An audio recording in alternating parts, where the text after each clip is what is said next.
अस्सलामु अलैकुम वरहमतुल्लाहि वबरकातुहू। मुअज़्ज़ज़ नाज़रीन, इस वक्त दुनिया में खुसूसन हिंदुस्तान में मुसलमानों के साथ जो कुछ हो रहा है वो सारी बातें आपके इल्म में हैं, ज़्यादा कुछ बताने की ज़रूरत नहीं है। मगर इसमें बहुत सारी कोताही, गुनाह और लाइल्मी, बेफ़िक्री, जो भी कह लें आप, ये सारा हमारा अपना ही कुछ है। वो शेर है ना, क़ुव्वत फ़िक्र अमल पहले फ़ना होती है, तब किसी कौम की अज़मत पे ज़वाल आता है। यही हाल हमारा भी है। जो भी मसाइल हमारी कौम को आए, हमने उसमें सोचने की ज़रूरत नहीं समझी कि ये मसला कैसे हल किया जाए। ज़ाती मसाइल में हम सभी हज़रात उलझे रहे, मैं भी शामिल हूँ। बीवी, बच्चे, मकान, दुकान, नौकरी, तिजारत, जो भी जो कर रहा है, इससे मना नहीं है। मगर अपनी कौम से बिल्कुल लाताल्लुक़ हो जाना, तो आज हम वो दिन देख रहे हैं। अभी मिसाल के तौर पे एक बात आपने देखी होगी, वाक़या सुना होगा। एक हफ़्ते पहले तकरीबन जो है टीवी एंकर अमीश देवगन से कोई मौलवी साहब आके डिबेट कर रहे थे, तो उसमें उसने जो है ख्वाजा मोइनुद्दीन चिश्ती अजमेरी रहमतुल्लाह अलैह के बारे में बहुत गंदे अल्फाज इस्तेमाल किए और बाद में उसने माफ़ी तलाफ़ी भी कर ली, लेकिन माफ़ी भी उसकी ऐसी थी कि बिल्कुल एक जैसे टाल दिया जाए। तो अब मसला पैदा होता है कि ये मौलवी, रेंटल मौलवी वहाँ जाते क्यों हैं। हिंदू भाई भी कह रहे हैं, अभिशार शर्मा और बहुत से एंकर ने कहा कि वो 5,000 या 7,000 रुपया इनको मिलता है और वो जाके बैठ जाते हैं और इनको वो सारे एंकर जो हैं, इस तरह से कम्युनल आरएसएस के एंकर हैं, गवर्नमेंट पेड हैं एंकर, तो ये सारे उनको बेइज्जत करते हैं। एक ही बेइज्जत होते हैं, मगर वो एंकर समझते हैं कि हम सारे हिंदुस्तान के मुसलमानों को बेइज्जत कर रहे हैं।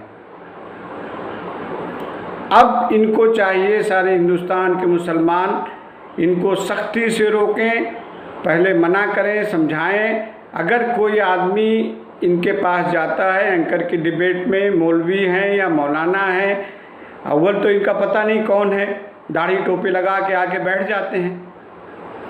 तो आसपास के मुसलमान जो है देखें ये कहाँ से आ रहे हैं और इनको रोका जाए, समझाया बुझाया जाए। अकेले मत जाएं, 2, 4, 10 मुसलमान साथ लेके जाएं, इनको समझाया बुझाया जाए। पैसों की ज़रूरत है तो मिलके कुछ पैसे भी दे दें, वरना नहीं मानते हैं तो रोकने के बहुत सारे तरीक़े हैं। इनको रोका जाए, किसी हाल में भी रोका जाए। और मेरा वीडियो बनाने का मकसद यही है कि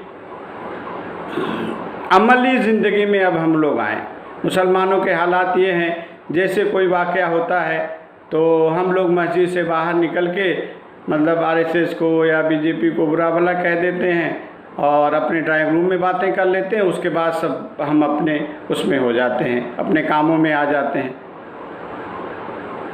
हाई स्कूल का वाक़या मैं बता रहा हूँ। हाई स्कूल में मैं था, तकरीबन 50 साल हो गए इस बात को। 2-3 जगह हिंदुस्तान में हिंदू मुस्लिम राइट हुए थे, तो मेरे वालिद साहब अल्लाह जन्नत नसीब करे, मैंने उनसे पूछा कि अब्बा जान क्या बात है, क्यों इतने दंगे हो रहे हैं, क्यों मुसलमान मारे जाते हैं। तो उन्होंने कहा बेटा हुकूमत जो है उनका साथ देती है, हिंदुओं का, पुलिस भी साथ देती है, मुसलमान कमज़ोर हैं इसलिए ऐसा हो रहा है।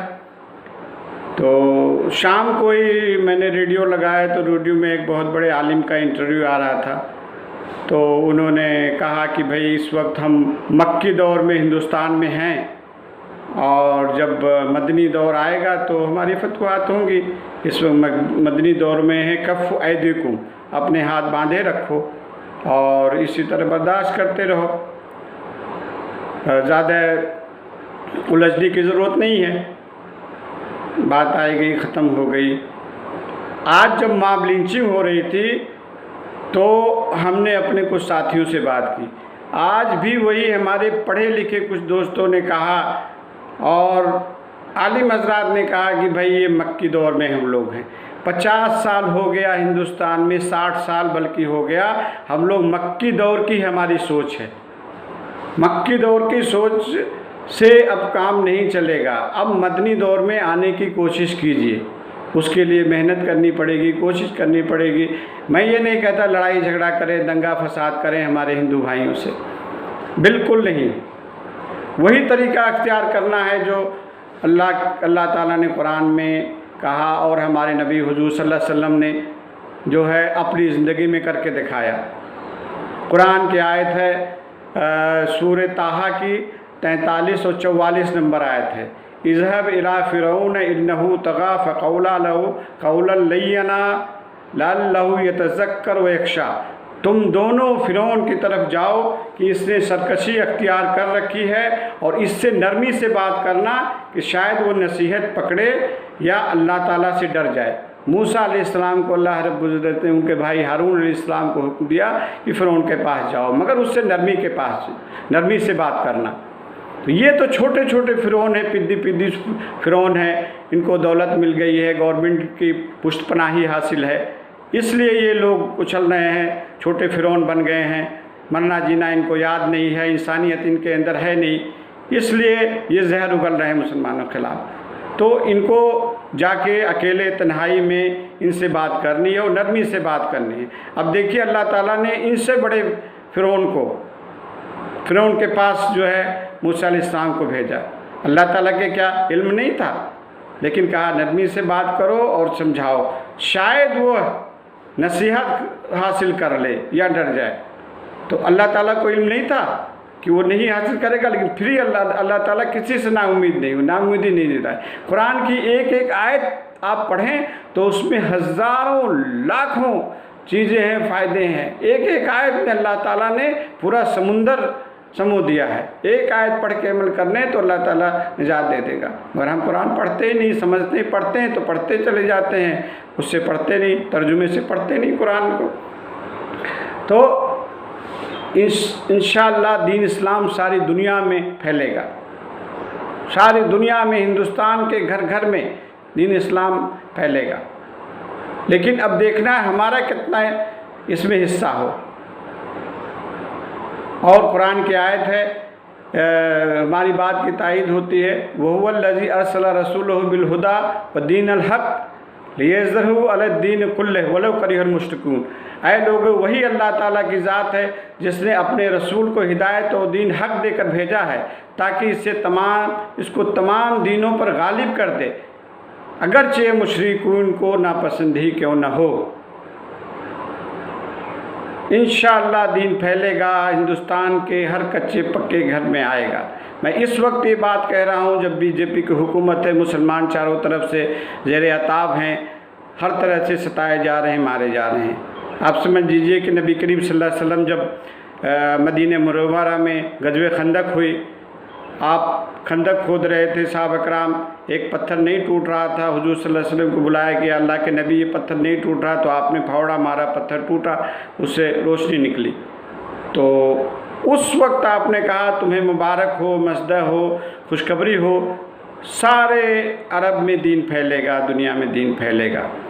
तो कुफ़ार मुशरिकीन ने बड़ा मजाक उड़ाया और मुनाफिकीन ने भी मजाक उड़ाया कि यहाँ तो हुकूमत संभल नहीं रही है, मदीने में चारों तरफ से अरब इनके ऊपर टूट पड़े हैं और सारे अरब में, सारी दुनिया में कह रहे हैं कि दीन फैलेगा। तो आज हो सकता है मेरी बात कोई ना माने, मजाक भी उड़ाए, लेकिन इंशाअल्लाह ये होकर रहेगा। बस इसमें ये देखना है कि हमारा कितना हिस्सा है। और ये बात मैं नहीं कह रहा हूँ, हमारे एक हिंदू भाई आए थे हमारे घर में किसी काम के सिलसिले में, तो उन्होंने कहा उस्मानी साहब आप ये इनसे हिंदुओं से तो मैं नाउम्मीद हूँ, हिंदुस्तान सोने की चिड़िया थी, मुसलमानों ने बनाया था, अब मुझे उम्मीद है कि आप ही लोग इस मुल्क को सोने की चिड़िया बनाएंगे।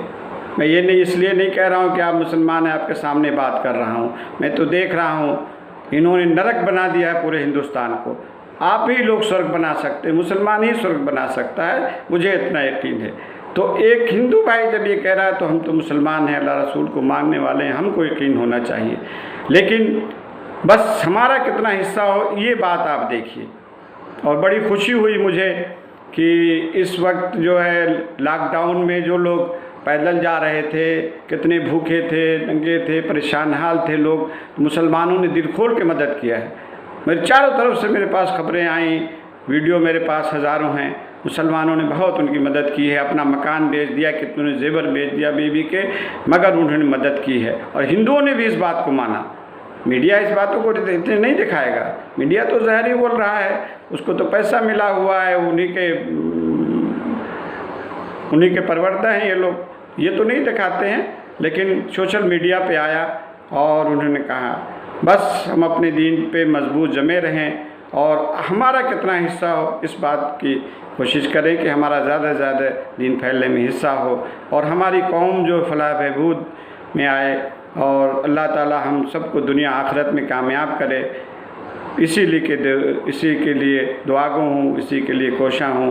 अल्लाह ताला हमारी कोशिशों को कबूल फरमाए। आमीन।